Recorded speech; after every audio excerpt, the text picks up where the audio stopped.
Corey Stearman, welcome to another edition of Prophecy in the News. Today's guest, author Bill Salus, author of the book Psalm 83, The Missing Prophecy Revealed. In a moment, I'm going to ask Bill how he came about that title.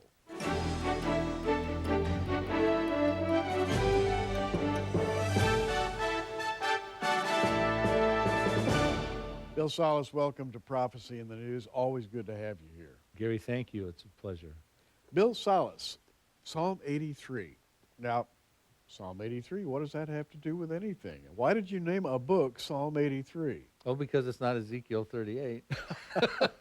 Okay. No, well, it's an ancient prophecy, and you and I have shared this on your shows before, written 3,000 years ago, that I believe is a prophecy for our time. I believe that what we're watching, going utterly chaotic in the Middle East, is directly related to what's going to happen in Psalm 83. I believe it's an imminent prophecy dealing with the Arabs that share common borders with Israel and the terrorist populations within those borders that are going to want to ultimately confederate together from a devious plan to destroy the nation of Israel. And we're told in verse 4 that the name of Israel will be remembered no more. Cut them off from being a nation. Verse 12, that they can take over the pastures of God. They can have another Arab state. They could call it Palestine. Well, I'm looking at Psalm 83 here, and as I look through it, it's kind of a prayer, and it begins, "Keep not thou silence, O God. Hold not thy peace, and be not still, O God." Now, that's a request of God. Someone is praying to God. Don't be silent. Speak out, God, because we have enemies, and these enemies have taken crafty counsel. They're trying to destroy us. And so this whole psalm is sort of a prayer on behalf of Israel for God to come in and to deal with those enemies. And at least that's the way I view it. Now, you've written a book about Psalm 83, and in great detail, you've gone through this enemies list, if you will, and you have pointed out how it greatly resembles what's going on at the moment. Mm-hmm. And as we make this broadcast, events have reached another tipping point in the Middle East. We have Jordan, we have Syria, we have Egypt, we have the United Arab Emirates, we have the United States, we have Russia, Iran, all poised to come together, but nobody knows how or when or under what circumstances. Bill, it's very confusing, and on that basis, let's go ahead and kind of see if we can make sense of this whole thing. You know, we have to always start there when it comes to Bible prophecy. We can get the details of the prophecy. We can count on the fact that it will be fulfilled 100% toward those details, no matter what the prophecy is. But how we get there, how that gets orchestrated, what creates that, what sparks that, it's difficult to know. We can always throw scenarios out there. Will it be a missile from Israel striking, Syria striking Israel, or Hezbollah sending missiles into Israel? All very real threats that Israel's living with right now, that ultimately lights the spark that unites the Arabs to come against Israel. We could list a dozen possibilities. But what we do have to gravitate toward is, well, what does the prophecy say? What are the details? Who's involved? Where would we put the timing on this? Has it been fulfilled? In Asaph's case, was it more than a prayer? I've been asked all these questions. They're not softball questions. Asaph was a prophet, a seer. 2 Chronicles 29:30. He wrote a prayer. He wrote 12 Psalms. He wrote a prayer here, but he also made it a prophecy. He saw that this was coming, that there's going to be an ultimate attempt to destroy the nation of Israel, and it's a prophecy that has not found fulfillment in the Old Testament yet. And they want to destroy the nation of Israel, that it can be remembered no more, so therefore it could not have happened when there was no Israel, from 70 AD to 1948 AD. So it becomes a prophecy for our time. It's a prophecy that has been in process. The same attitude by the same participants in Psalm 83 has existed over the last 65, 66 years now since Israel became a nation. They don't want Israel there, Gary.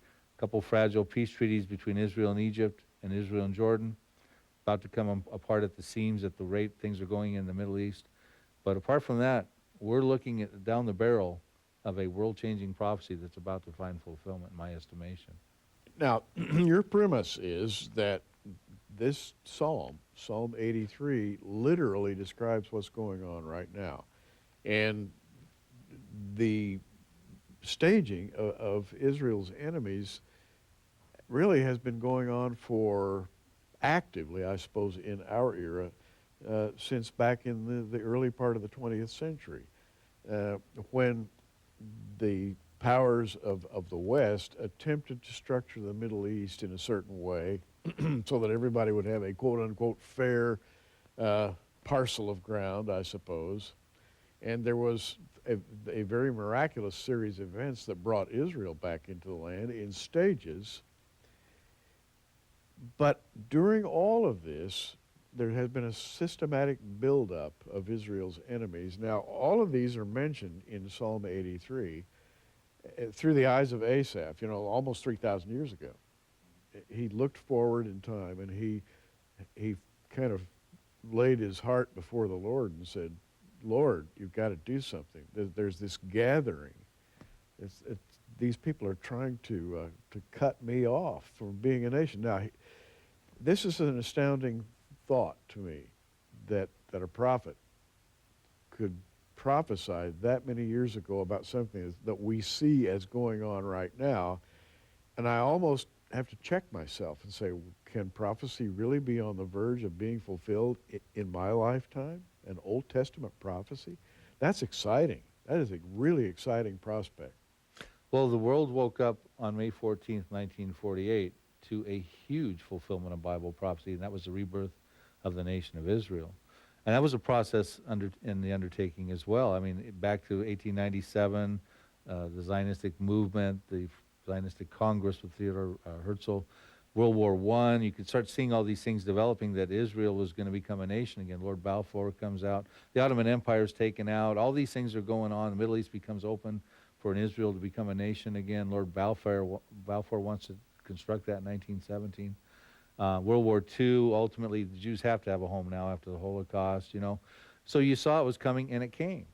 Well, we're seeing the Psalm 83 thing. It's been a prophecy in process. The wars of 48, 67, 73, the participants listed in Psalm 83, and we've got them identified, who their ancient names, their modern-day equivalents are in the book and the DVDs that you'll be offering and things like that. And to those of you who may not have read Bill's book and may not be familiar with Psalm 83, we have a group of enemies listed here, people who want to destroy Israel. And we have the tabernacles of Edom, the Ishmaelites, Moab, the Hagarenes, Gabal, Ammon, Amalek, Philistines, inhabitants of Tyre. It just goes down a list of people here.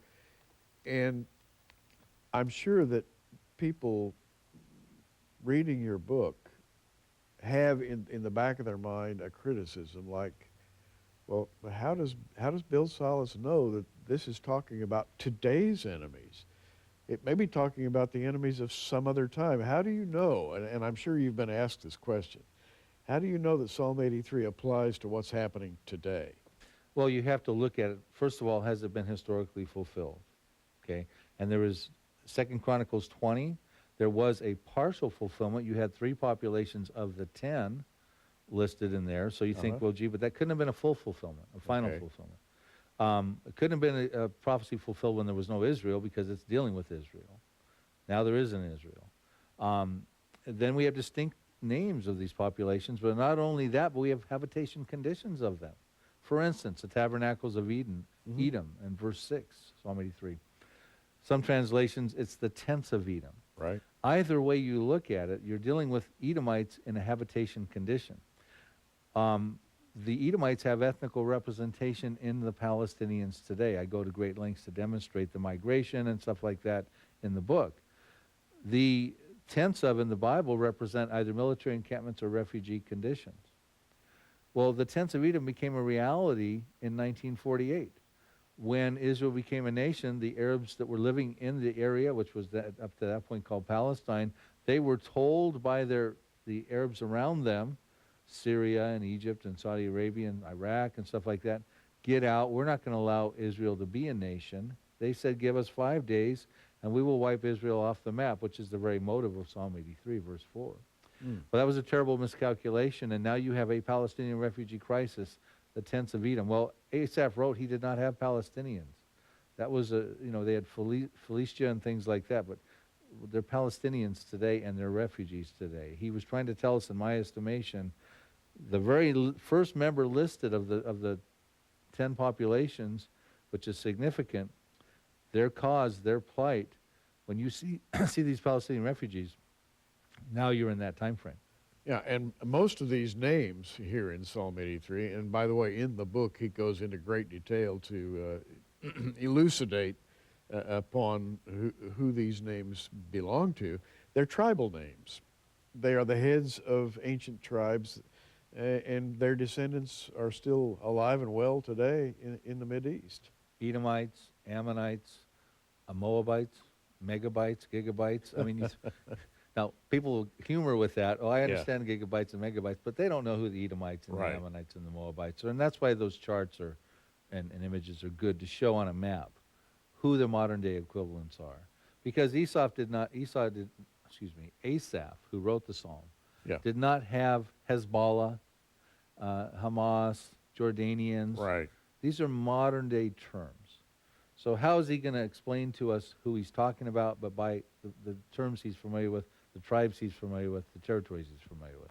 Now, down here in verse 9, in what I consider, a plea to God, Asaph says, "Do unto them as unto the Midianites." And so he's imploring God, treat these enemies of Israel the same way you treated the Midianites. Well, which takes us back to the incident, of the defeat of the Midianites. With Gideon, absolutely. Well, it's interesting to me. He lays out this plan to wipe Israel off the map in the first 5 verses. Right. Then he talks about who's involved in this confederacy that wants to make this plan happen. And then he tells us how petitions the Lord, how he'd like the Lord to respond to that. In verses 9 through 11, we find he's talking about that, deal with them like with the Midianites. And he deals with Zebah, Salmunna, and Oreb and Zeb. And these were the princes and the kings of the Midianites. And then he goes on and talks about deal with them with Sisera and with Jabin. Sisera was the general of Jabin. Jabin was the king of the Canaanites. These are 2 different historic episodes in Israel's history. What I find interesting, Gary, is that Asaph doesn't say, deal with them like you did with Pharaoh at the Red Sea. Okay. What's interesting is at that time, there was a bunch of refugees, these Hebrews coming out of 400 years of bondage in Egypt, and they had no Israeli defense forces. They were simply refugees. And the Lord, as we know, of course, the Pharaoh's army was coming against the Hebrews. Lord parts the Red Sea. Hebrews go through. Pharaoh's army goes into the Red Sea. The waters converge, and they were destroyed. The Lord stopped that. The Lord is going to stop Ezekiel 38 and 39, another different prophecy. The Lord, Jesus Christ, is going to stop the Armageddon campaign with the Antichrist and those sort of things.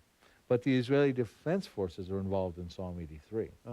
And so what he's doing, he has historical precedent that he can draw from. The book of Judges, chapters 4 through 8, is where you find these historical accounts.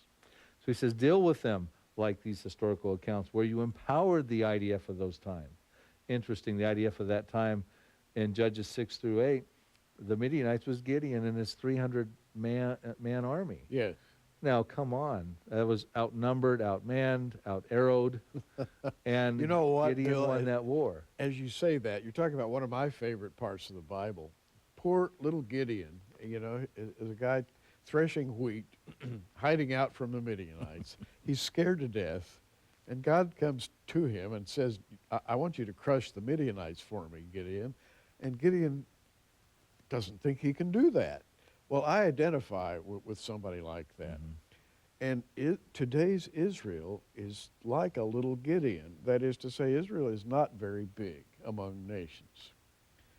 And God is saying, in effect, to Israel, I have a destiny for you. I want you to go ahead and step out and do just as Gideon did in the old days. And they're going to reenact that role. Well, it's an amazing lesson. The Midianites had oppressed the Israelites for 20 years.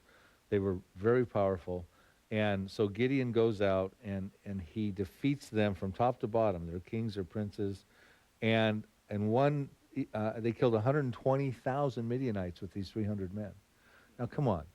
That is clearly an empowerment of the Lord of the IDF of that time. Right. And the Midianites never oppressed Israel again. See, it was a decisive defeat. Same thing's going on here when he talks about Canaan and Sisera. The Canaanites, actually, I think I might have them turned around. It might have been the Canaanites for 7 years and the Midianites for 20. But regardless, there was an oppression of Israel. And now we pick up the Canaanite story in Judges 4, 5, and 6 with Deborah the prophetess dealing with her general Barak of the Israelites. And they had oppressed Israel. But the time had come for them not to oppress Israel anymore, and they won that war. Top to bottom, outnumbered, outmanned, outgunned. And that's, to me, the lesson we have here. Asaph is saying, deal with them top to bottom, infantry to their leaders. They've been oppressing us. Make it so they can never oppress us again. And until that happens, I don't think we'll have a final fulfillment of Psalm 83.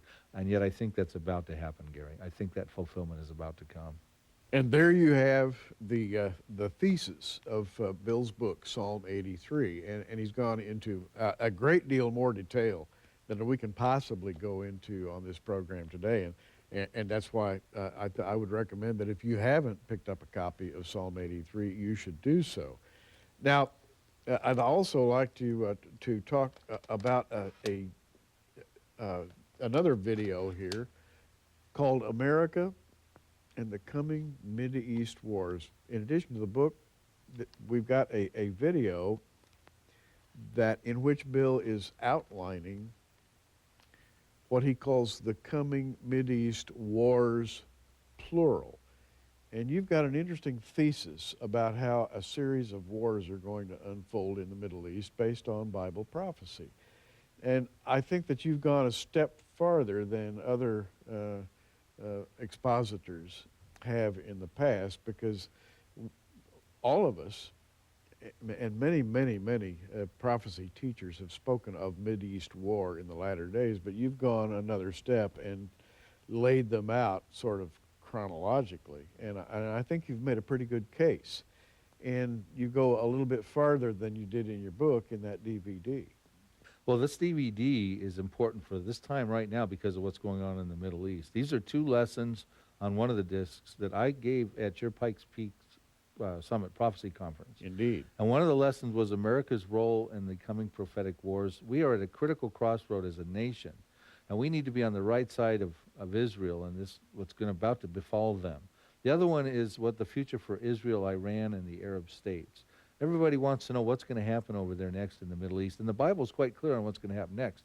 We have wars coming, Gary. We have Psalm 83, a final Arab-Israeli war, which is followed in the aftermath, probably on the heels of it relatively rapidly, with a major war, probably another Muslim-type war in Ezekiel 38 and 39. That is a really big war. Each one of these wars seems to get bigger. And then ultimately, you have the Armageddon War, where the Antichrist will ultimately try to destroy the nation of Israel and the Jews. Inside of those, you've got peripheral prophecies, too, with the destruction of Damascus in Isaiah 17. Probably got something to do with Psalm 83. Isaiah 19, dealing with Egypt. These are the countries that are in the news right now that are about to go into a scenario where you actually now are going to have probably much more than a regional conflict or another skirmish. You're going to have a war of epic biblical proportion that's going to come, and it's going to just be gripping. Now, the fact is that any war in the Middle East is going to interfere with a global economy, the smooth flow of a global economy. And one of the big factors in the Middle East, Bill, and I know you go into this, is oil, and the way oil plays into all these prophecies. And we have, in the midst of all of these, we have Russia, and we have the United States, that is the Western traders, and we have the United Arab Emirates, we have the descendants of Sheba and Dedan. We've got all of these parties, and global commerce is at stake. This is an amazing setup, and I think God has brought all these things together specifically for a purpose in the latter days. And one of the purposes is to demonstrate his great power. I think another is to be a witness. I think the world is about to witness the power of the Lord in a remarkable way. And I would hope, and I've been praying for this for a long time, that out of this series of events in the Middle East might come another renewal, a Christian revival, if you will, a realization that God is not quite finished with this world yet, and that we'd better turn back to him and acknowledge him for who he is. And I'm hoping that all of this will become a witness to not only to Christians around the world, but to people who are potential Christians right now. And I think maybe your book plays into that. I think your book, if read and applied, your DVDs, if watched and applied, can become a great witnessing tool. What better witness than watching something unfold?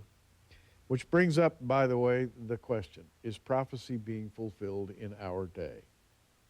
Well, it is. Israel in 1948 was a fulfillment of Bible prophecy.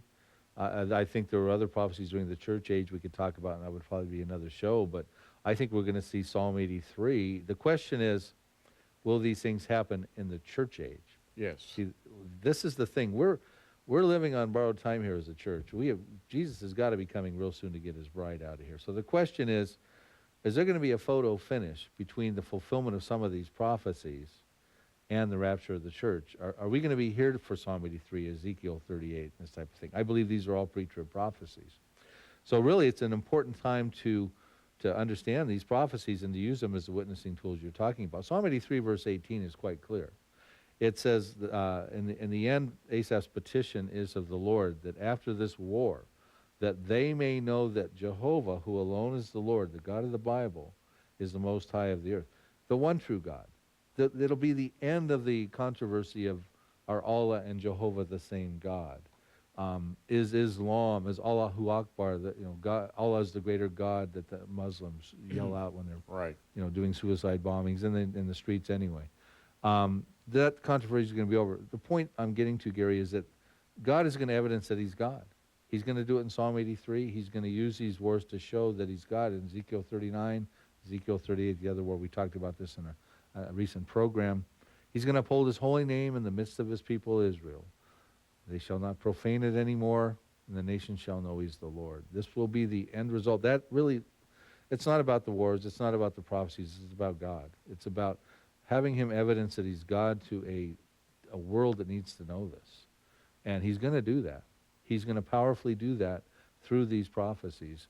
And we're right on the verge of watching them happen. Bill, it has amazed me lately, as a longtime people watcher, how quickly things have changed in the last, say, 5 to 8 years. How quickly we have moved away from a God consciousness into a secularization in our television programming, our advertising programming, in our academic institutions, in grade school. I mean, culture-wide, we are not just drifting away from God anymore. We are racing away from God at an accelerating rate. And to me, that is one of the sure signs of the end right there. But I think that God's going to give us one last shot, and my prayer is for a revival. I want to see God's people go out there with renewed strength and say, look, prophecy is being fulfilled.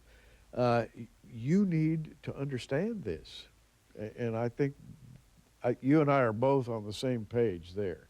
This would be your desire as well. Well, it is, Gary. And we are seeing a bit of revival in certain pockets of persecuted areas, like Iran and Syria and things like that. Across the body of Christ, we would wish that for America as well. We seem so complacent anymore.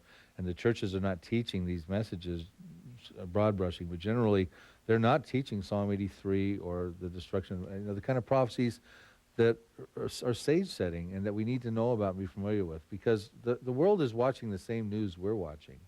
And we have information we can share with them. And where do we get it? Right out from the Word of God. Well, one thing I'd like to offer you today is this 2D DVD set in which Bill makes a presentation. It's entitled America and the Coming Mideast Wars, in which he goes systematically through the applicable Bible prophecies. Of course, as you heard him say, he did this at our recent Pikes Peak Summit, and people were very, very excited about his presentation. For $19.95, plus shipping and handling, you can have this 2 DVD set. It's called America and the Coming Mideast Wars. But I would like to offer you as well, and we do this very often on Prophecy in the News, Bill's other work, and we're going to put it together as a package for you. It's this Psalm 83 book, along with a 3 DVD set, Psalm 83, The Missing Prophecy Revealed, and this is most interesting. It's a CD. In fact, I believe it's 2 CDs. Is that right? Yes, it is. And these 2 CDs basically are Bill being interviewed by, shall we say, people who are challenging his point of view. He's defending his premise, the premise that brought to life the book, Psalm 83. And you know, you can find out what somebody is made of when, when they're defending their argument. And I think that's the value of this CD. So, if you call the 800 number on your screen right now and ask for the Mideast Wars package, you get the book, you get the 2 DVD set, you get the 2 CDs, and the newest release by Bill, America and the Coming Mideast Wars. All of these would be about a $76 value, yours for only $59.95 plus shipping and handling when you call the 800 number on your screen right now. Again, that's the Mideast Wars package, and they'll know what you're asking for when you call that 800 number. Bill, always a pleasure to talk to you. Any final thoughts as you leave today? Well, I think you've sort of hit it on the head with what you're saying, Gary. This is invaluable predictive information that is for our time to know these prophecies, and there's not just one of them. There's a flurry of these prophecies that are outlined in this set you're offering. And we need to get this message out far and wide because time is short. These prophecies are converging. Every last day's prophecy is starting to converge right now. And really what's more important right now is to let people know that God loves them. He's in control of an out-of-control world, and that you can put your hope in him, and you can get through these times, and you can have eternal salvation in Jesus Christ. And the central idea is that God does have a plan for the Middle East. It looks chaotic right now. It looks like there's no plan. But there is a plan. And it's God's plan. And it's going to be so beautiful once it's fulfilled. And you can find out all about it, and particularly the initial stages of it when you read the book that Bill has written, when you watch his DVD presentations. It's an exciting time to be alive. In fact, Bill, for me, I guess I wouldn't choose another time to be alive than right now. We are right at the edge, I think, of seeing some of the most exciting things in the world. If you know Christ and you trust the God of the Bible, it is the most exciting time to be alive. But if you don't know him, it's the most fearful time to be alive. Amen. Couldn't have said it better myself. You know, he is at the door. He's almost here. So keep looking up.